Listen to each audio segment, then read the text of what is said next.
क्या होगा अगर मैं आपसे कहूं कि आपकी क्लास के पीछे बैठा शांत बच्चा कमरे का सबसे डेंजरस इंसान हो सकता है? इसीलिए नहीं कि वह वायलेंट है, इसलिए नहीं कि वह अनस्टेबल है, बल्कि इसीलिए कि वह एक ऐसा कॉम्प्लेक्स गेम खेल रहा है कि बाकी लोगों को पता भी नहीं है कि वे उसके बोर्ड के पीसेस हैं। एनिमे एनालाइजर हिंदी में आपका फिर से स्वागत है और आज हम हाल की एनिमे हिस्ट्री की सबसे कंट्रोवर्शियल और मशहूर साइकोलॉजिकल थ्रिलर में से एक क्लासरूम ऑफ द एलीट के बारे में गहराई से बात करेंगे।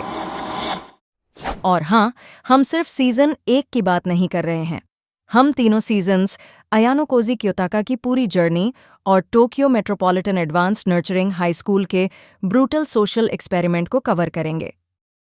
बने रहें, क्योंकि इस वीडियो के आखिर तक आप ठीक से समझ जाएंगे कि इस सीरीज ने इतने सारी डिबेट्स क्यों खड़ी की हैं। इमेजिन कीजिए एक ऐसे हाई स्कूल की जहां आपका फ्यूचर सचमुच करेंसी है। क्लास पॉइंट्स सब कुछ तय करते हैं, आपकी अलाउंस, आपकी फ्रीडम, यहां तक कि ग्रेजुएशन के बाद आपका रास्ता भी। सुनने में आसान लगता है ना? खूब पढ़ाई करो, अच्छा बिहेव करो, रैंक्स में ऊपर चढ़ो। लेकिन यहाँ ट्विस्ट है, ये सिर्फ पढ़ाई के बारे में नहीं है, ये मैनिपुलेशन, स्ट्रैटेजी, बिट्रेयल और सर्वाइवल के बारे में है।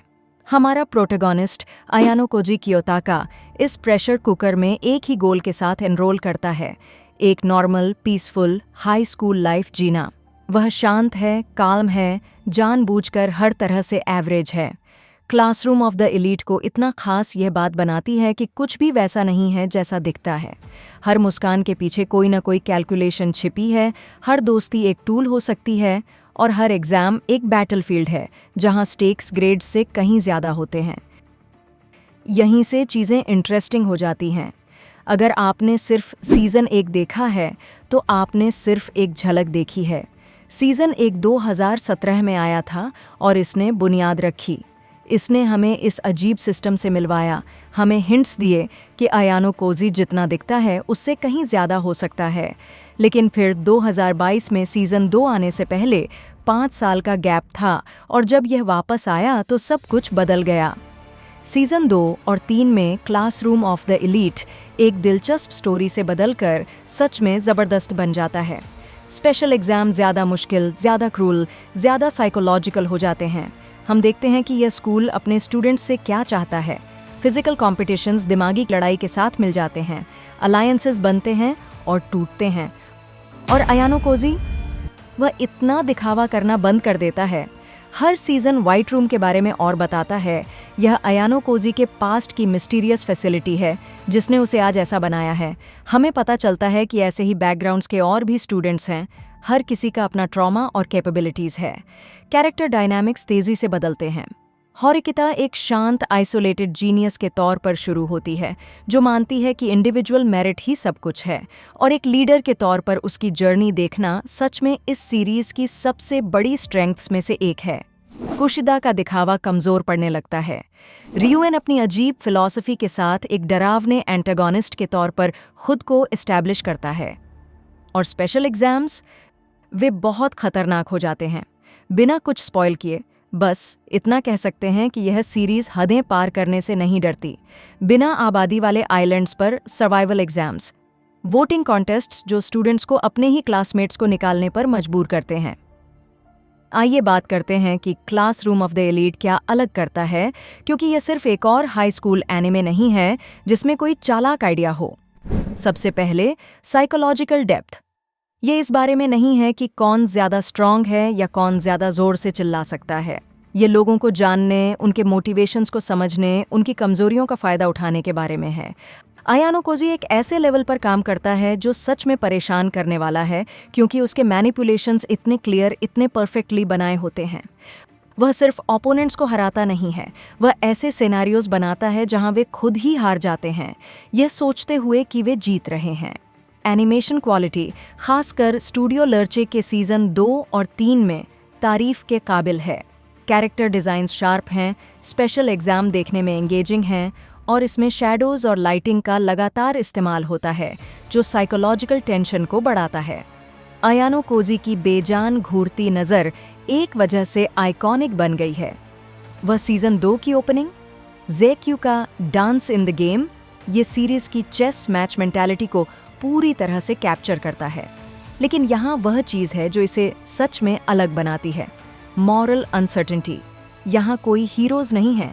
क्लास डी को ऊपर उठना है और हम उनके लिए चीयर कर रहे हैं, लेकिन वे जो मेथड्स इस्तेमाल करते हैं काफ़ी क्वेश्चनेबल है।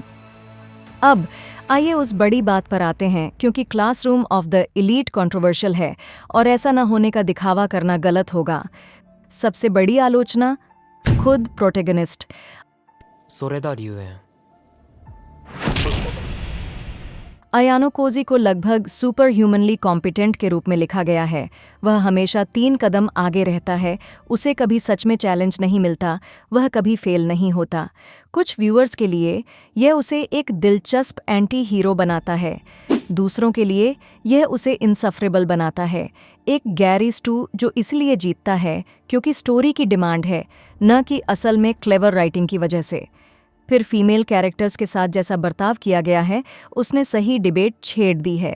सीरीज में ऐसे मोमेंट्स आते हैं जहां फीमेल कैरेक्टर्स को कमज़ोर दिखाया जाता है या इस तरह से मैनिपुलेट किया जाता है कि वह प्लॉट के बारे में कम और चलिए कुछ खास ऑडियंसेस की इच्छा पूरी करने के बारे में ज़्यादा लगता है। जिन लाइट नॉवेल्स से यह अडेप्टेड है उनकी इस मामले में रेप्यूटेशन है, और भले ही एनिमे इसे थोड़ा कम करता है, लेकिन कुछ निशान बाकी रह जाते हैं। पेसिंग अनइवन हो सकती है, खासकर सीज़न 1 में जो बहुत सारी चीज़ों को एक साथ दिखाने की कोशिश कर रहा था। कुछ स्पेशल एग्ज़ाम्स जल्दबाजी में किए गए लगते हैं, जबकि कुछ बहुत लंबे खींचते हैं। और चलिए फ़ैन सर्विस के बारे में सच बात करते हैं। यह मौजूद है। कभी कभी यह सीरियस मोमेंट्स को ख़राब कर देता है। इसके लिए आपकी टॉलरेंस अलग अलग हो सकती है, लेकिन यह जानना ज़रूरी है। लेकिन बात यह है, इन कमियों के बावजूद इस सीरीज़ में कुछ ऐसा है जो लोगों को देखने पर मजबूर करता है, लोगों को बहस करने पर मजबूर करता है, लोगों को इसमें दिलचस्पी बनाए रखता है। तो 3 सीजन्स के बाद, अनगिनत स्पेशल एग्जाम्स और साइकोलॉजिकल बैटल्स के बाद, अयानो कोजी को इस सोशल एक्सपेरिमेंट में मैनिपुलेट करते हुए देखने के बाद, क्या क्लासरूम ऑफ द एलीट आपके समय के लायक है? मेरा नज़रिया ये है, अगर आपको साइकोलॉजिकल थ्रिलर्स पसंद हैं, अगर आपको ऐसी सीरीज़ पसंद हैं जहां इंटेलिजेंस और स्ट्रैटेजी रॉ पावर से ज़्यादा मायने रखती है, तो बिल्कुल हाँ, ये सीरीज़ हाई स्कूल एनिमे की दुनिया में कुछ सच में अलग पेश करती है। इसे साइकोलॉजिकल हॉरर की तरह सोचें, लेकिन स्कूल यूनिफॉर्म में। ये हाई स्कूल सेटिंग में फंसी डेथ नोट एनर्जी है, जिसमें सभी मॉरल कॉम्प्लेक्सिटी और क्वेश्चनेबल कैरेक्टर डिसीजंस शामिल हैं। क्लासरूम ऑफ द एलीट एक ऐसी सीरीज़ है जो आपकी इंटेलिजेंस का सम्मान करती है, भले ही वह अपने कैरेक्टर्स का सम्मान न करे। मेरे लिए ये कुछ वार्निंग्स के साथ एक सॉलिड रिकमेंडेशन है। आपको क्लासरूम ऑफ द एलीट के बारे में क्या लगा? टीम अयानो कोजी या टीम इस आदमी को थेरेपी की ज़रूरत है? मुझे नीचे कमेंट्स में बताएं। और अगर आप और भी एनिमे रिव्यूज़ और एनालिसिस चाहते हैं तो सब्सक्राइब करना और नोटिफिकेशन बेल दबाना ना भूलें। देखने के लिए धन्यवाद, और मैं आपसे अगले वीडियो में मिलूंगी।